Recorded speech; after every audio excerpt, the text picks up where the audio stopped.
ये रूटीन का इलेक्शन नहीं है, पर्ची सिस्टम जहां आप फॉर्म 47 चला लें। आप में ये मॉरल करेज होनी चाहिए कि आप अपनी हार को तस्लीम करें। इलेक्शन डे पे भी ये हमारा बंदा उठा के ले गए हैं। जरा सीसीडी से कहें ना कि इनको भी देखें। ये प्रो एस्टेब्लिशमेंट ग्रुप एस्टेब्लिशमेंट वाली हरकतें करने पे तुला आया है। वो बंदा आके मुझे कहता है बीबी तू चुप करनी है कि मैं तेन चुप करावा। एक ग्रुप ये कहता था कि जनाब मैं जीत गया, दूसरा ग्रुप कहता है मैं जीत गया। बायोमेट्रिक सिस्टम को फेल करने के लिए तमाम चीजें जो है वो बनाई जा रही हैं। अस्सलाम वालेकुम नाजरीन, आप देख रहे हैं एक्सप्रेस और मैं हूं हमारा खान। नाजरीन, लाहौर हाई कोर्ट में हाई कोर्ट बार एसोसिएशन के इंतखाबात में एक ऐसा वाक़या हमें देखने में आया जिसमें एक खातून वकला को एक जो मर्द वकला है उनकी जानिब से हाथापाई करते हुए देखा गया। बहुत सारी ऐसी मुख्तलिफ वीडियोज़ हमने सोशल मीडिया पर गर्दिश करते हुए देखी। कयानी हॉल जो 134 साल पुराना कयानी हॉल है जहाँ पर बहुत सारे इलेक्शंस भी हुए, तनाज़ात भी हुए, लेकिन हालिया जो इलेक्शंस थे उनमें ऐसा क्या हुआ कि खातून वकला को इन सारी चीज़ों का मामला, इन सारी चीज़ों का जो है वो सामना करना पड़ा। मेरे साथ इस टाइम मौजूद हैं शुमाइला, उनसे जानते हैं कि ऐसा क्या वाक़या हुआ, ऐसे क्या वजह हुई कि वो इस हद तक बात पहुंची कि वो आपको हाथापाई करने पर मजबूर हुए। आप भी आगे से काफ़ी ज़्यादा हाइपर हुई। क्या सारा वाक़या जो है वो कैसे शुरू हुआ? Actually I belongs to professional group को हामिद खान साहब का ग्रुप है वो, और हमारा कैंडिडेट जो है हामिद खान साहब का दिया गया। कोई भी कैंडिडेट हो हम उसे सपोर्ट करते हैं। मुर्तज़ा खान साहब जो हैं वो 3000 प्लस की लीड से इलेक्शन जीते हैं, और ये रूटीन का इलेक्शन नहीं है, पर्ची सिस्टम, ठीक है, जहां आप फॉर्म 47 चला लें और 17 सीटों पे आके आप तकरीर करने पहुंच जाएं। ये बायोमेट्रिक सिस्टम के तहत हुआ इलेक्शन है और यहाँ पे लीड 3000 प्लस थी। हम अपने कैंडिडेट की विक्ट्री स्पीच के लिए खड़े हैं और यहाँ पे गुंडागर्दी बून एंड कंपनी की तरफ से हो रही है कि वो अपना कैंडिडेट ला के स्टेज पे खड़ा कर रहे हैं, उसे हार पहना रहे हैं कि नहीं जी हम जीते हैं। उस पर मैं गैलरी में खड़ी बून साहब से मुखातिब हूँ कि बून साहब आप मान लें आप हार चुके हैं। आप में ये मॉरल करेज होनी चाहिए कि आप अपनी हार को तस्लीम करें, ना कि यहाँ आके आप दंगा फसाद करें। शरपसंद अनासिर तो आप पहले ही हैं। आइन के साथ आपने खिलवाड़ कर दिया है, अदलिया को आपने तबाह कर दिया है, इस मुल्क को आपने अनस्टेबल कर दिया है। आपकी गलत पॉलिसीज ने आम आदमी का सत्यानाश कर दिया है और अब आप आ गए हैं, चले आए आप हाई कोर्ट। इलेक्शन डे पे भी ये हमारा बंदा उठा के ले गए हैं। ये किस किस्म की गुंडागर्दी है? मरियम नवाज साहिबा वैसे तो कहती हैं कि वो पंजाब की माँ है, तो जरा सीसीडी से कहें ना कि इनको भी देखें। ये बून एंड कंपनी को देखें कि ये खुद से बंदे उठा रहे हैं, कोई सीसीडी वाला इनको भी उठाए। ये किस किस्म की हरकतें हैं कि आप एक गलत चीज को जो है प्रिवेल करने की कोशिश कर रहे हैं वकला कम्युनिटी में। तो उसी दौरान जो है हम अपने कैंडिडेट के लिए नारेबाजी कर रहे हैं। मैं कह रही हूँ बाबर मुर्तज़ा जिंदाबाद, आइन के गद्दारों को एक धक्का और दो। आप हार चुके हैं, अपनी हार तस्लीम करें। What's wrong in it?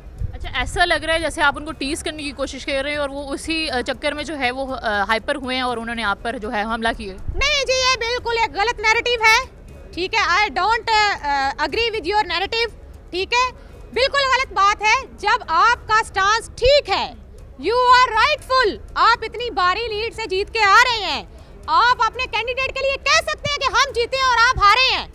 इसमें कौन सी बुरी बात है कि आपको कह दिया गया है कि बून साहब तुसी हार गए हो, अपनी हार मान लो। What's in it? There is nothing wrong in it. इस पे आप अपना बंदा भेजेंगे मेरे पीछे कि जा इनु बीबी नु चुप करा। वो आके मुझसे कहता कि आप गौर करें, काबिले गौर बात है कि वो आके इनिशिएट कैसे करता है। मैं जब भी बात कर रही हूँ बून साहब से, बून साहब ऊपर देखते हैं और ऊपर मेरी तरफ इशारे करते हैं। वीडियोस में आप देखें अच्छे से। वो बंदा आके मुझे कहता है बीबी तू चुप करनी है कि मैं तेन चुप करावा। मैंने कहा ये क्या तरीका है? आप अपने कैंडिडेट को सपोर्ट करें, मैं अपने कैंडिडेट को सपोर्ट करती हूँ, आप मुझसे बात नहीं करें। लेकिन नहीं, उसने सिर्फ ये नहीं, यहाँ पे इक्तफा नहीं किया, उसने फिर मुझे धक्का दिया है, फिर उसने मुझ पे हाथ उठाया है। मैंने फिर जो रिटेलिएट किया है वो मेरा नेचुरल राइट था कि मैं डिफेंस में रिटेलिएट करती।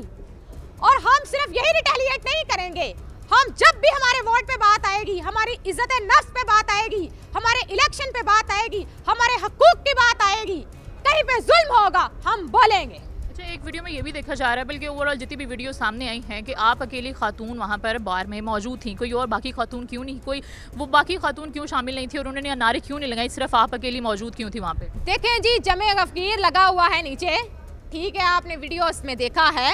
हम सब तो इकट्ठे हुए विक्ट्री स्पीच के लिए भी, हमारी फीमेल सारी दरवाजे के बाहर खड़ी हैं। हमें इनके बून एंड कंपनी ग्रुप अंदर नहीं घुसने दे रहा। इन्होंने आके कियानी हाल को हाईजैक किया हुआ है। आप ये क्यों नहीं सोचती कि मैं गैलरी में क्यों, हॉल में क्यों, क्योंकि ये तो हमें घुसने नहीं दे रहे थे। इन्होंने आके सारा सिस्टम हाईजैक किया हुआ है कि नहीं हम नहीं रिजल्ट मानेंगे। मैं फिर स्पीच सुनने के लिए गैलरी में गई हूँ और वहाँ पे इन्होंने फिर भी मेरी जान नहीं छोड़ी। इन्होंने बंदा वहाँ पे भेजा कि हुण बाकियां तुसीं अंदर नहीं वड़न देंदे ते इस बीबी नूं जाके चुप कराओ। और ये क्या चुप कराने का आपका तरीका है कि आप अपने राइट पे बात करें और आप अपने गुंडे हमारे पीछे भेजेंगे, वो हमें धमकाएंगे, वो हम पे हाथ उठाएंगे, वो हमारी आवाज को दबाएंगे। इनका वतीरा हो चुका है। कहाँ तो इमरान अहमद खान न्याजी जिसे जेल में बैठे की आवाज बाहर नहीं आने देते, ये तस्वीर बाहर नहीं आने देते ये, और इनका वतीरा बन चुका है कि फार्म 47 वाली प्रैक्टिस हर जगह की जाए, यहाँ हम नहीं चलने देंगे। ये तो सर ऐसे लग रहा है जैसे पीटीआई वर्सेस पीएमएलएन की जंग जो है वो इस बार एसोसिएशन में के इंतखाबात के दरमियान लगी है, या तो जानबूझकर लगाई गई है या फिर एक प्रोपेगेंडा था। क्या लगता है आपको, प्रोपेगेंडा था पूरा? भाई आप इसको पीएमएलएन और पीटीआई के नज़र से ना देखें, आप इसको देखें कि इस वक्त जो पीएमएलएन और पीटीआई की भी लड़ाई है वो क्या लड़ाई है, कानून की लड़ाई है। हमारी लड़ाई क्या है, कानून की लड़ाई है। इमरान खान क्या बात करता है, कॉन्स्टिट्यूशन की बात करता है ना।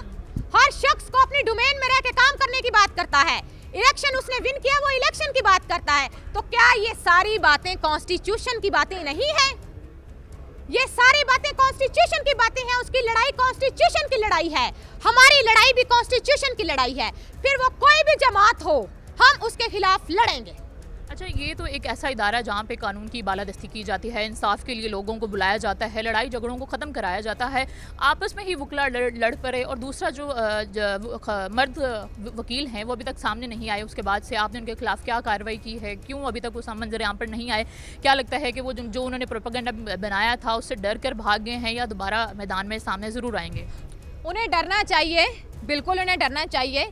बल्कि मैंने तो सुना है कि बून साहब की तबीयत ख़राब है, वो कल से हाई कोर्ट भी नहीं आए, ऑफिस में भी नहीं आए। अल्लाह ताला उन्हें सेहत दे।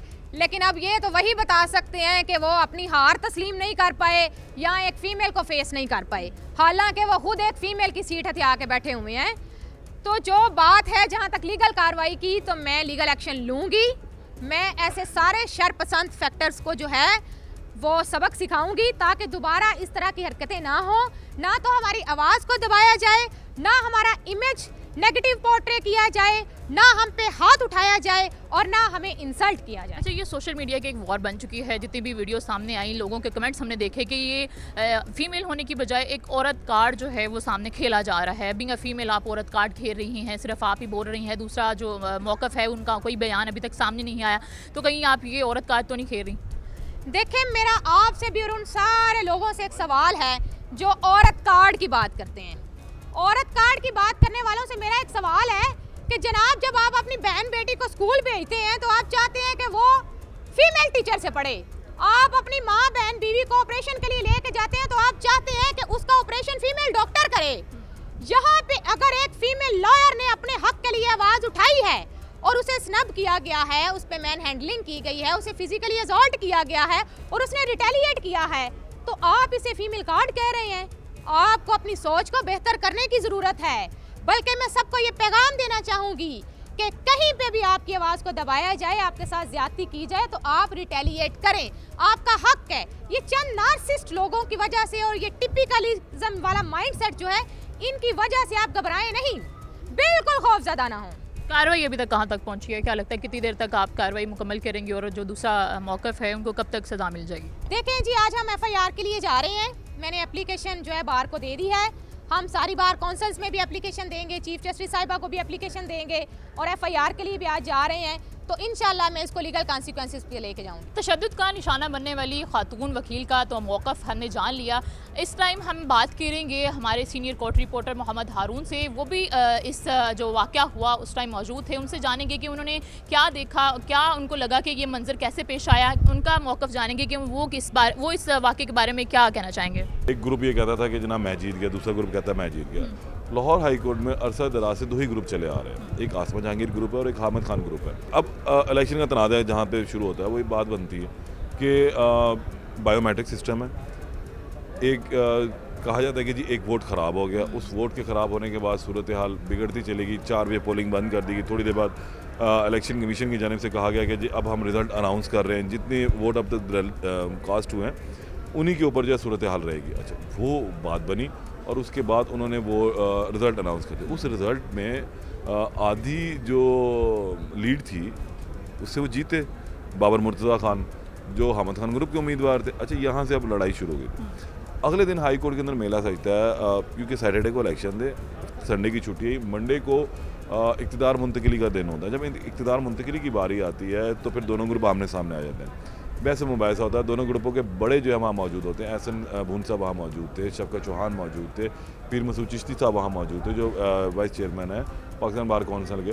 तो अब इन लोगों की मौजूदगी में भी तनाज़ा शिद्दत इख्तियार कर रहा था और फिर लड़ाई बढ़ती चली गई। हामी बुकला मौजूद थे, नारेबाजी हो रही थी। इसी में ही इसी असना में खातून ऊपर गैलरी में खड़ी हैं और दोनों जाने से यंग खून है जो हमने देखा। आपने भी अभी उनसे गुफ्तगू की और उन्होंने अपने फ़र्द जज्बात में चीज़ें कह रहे थे। अब दूसरे ग्रुप के भी वकील साहब मौजूद थे। जो वीडियोज़ हम देख रहे हैं, वीडियोज़ बड़ी हैरत अंगेज़ हैं कि ये दोनों आपस में पहले गुफ्तगू भी कर रहे हैं, वो इन्हें कुछ कह रहे हैं लेकिन शोर शराबे की समझ नहीं आ पा रही है। और ये सब खातून ने कहा जी मुझे वो डरा रहे थे, धमका रहे थे। बहरहाल चीज़ें बढ़ती चली गई और उस बढ़ने के नतीजे में बात गालम गलोच और फिर हाथापाई तक जा पहुँची। खातून ने भी हाथ उठाया जब हमने देखा पहले, उसके बाद मर्द वकील ने भी हाथ उठाया, फिर बाद में जो बड़े थे उन्होंने बीच बचाव भी करवाया, सुलह भी करवाया। वो खातून मर्द वकील यहाँ के नहीं है लाहौर के, जो हमें इल्म हुआ है। खातून वकील साहब यहाँ मौजूद हैं, उन्होंने अपना मौक़िफ़ भी दे दिया, लेकिन उस वकील का मौक़िफ़ अभी तक हमारे सामने नहीं आया। लेकिन जो वाक़या था ना, वो मैंने अपने गुज़िश्ता 20 सालों के कैरियर में पहली मरतबा देखा है। पहली मरतबा मैंने ये देखा है कि लाहौर हाई कोर्ट बार के इलेक्शन जो हैं वो इंतहाई मुतनाज़ा हो गए हैं। अब एक सूरत हाल उन्होंने सालसी के किरदार के तौर पर निकाली कि फ्रॉन्जिक होगा सर्वर का और उसके बाद चीज़ें जो है वो बेहतर हो जाएंगी। लेकिन देखना ये कि नौबत इस हद तक जानी नहीं चाहिए थी। वकला में अगर कोई हारता तो वो मनोन तस्लीम करता है और अगर कोई जीतता है तो उसकी भी जीत को तस्लीम किया जाता है। हम तो गुज़िश्ता 4 साल से देख रहे हैं, लेकिन शायद ये ऐसा महसूस होता है कि इस बायोमेट्रिक सिस्टम को फेल करने के लिए तमाम चीज़ें जो है वो बनाई जा रही हैं। खातून वकील की भी हमने बात सुनी और हमारे कोर्ट रिपोर्टर उनका भी हमने बयान सुना। ताहम जो Lahore high court bar association के इंतखाबात के बाद होने वाला ये जो वाक़या था उसकी वजह से जितने भी वकरा बरादरी है उनको शर्मिंदगी का सामना करना पड़ा। सब्र व तहम्मुल का दामन जो है वो उनको उसको छोड़े बगैर आइंदा आने वाले मुस्तकबिल में अगर कोई भी ऐसा वाक़या होता है तो सब्र व तहम्मुल के साथ हम इस वाक़े को जो है वो निपटा सकते हैं। और ताहम जो भी खातून है उसके साथ भी अगर ऐसा कोई वाक़या होता है, चाहे वो वकील है या कोई भी ऐसी खातून है, तो वहाँ पर भी हमें जो है वो सब्र व तहम्मुल का दामन नहीं छोड़ना और इस जो भी ऐसा वाक़या होता है उसको एक पुरअमन तरीके से भी हल किया जा सकता है। अपने मेज़बान अमारा खान को दीजिए इजाज़त। अल्लाह हाफ़िज़।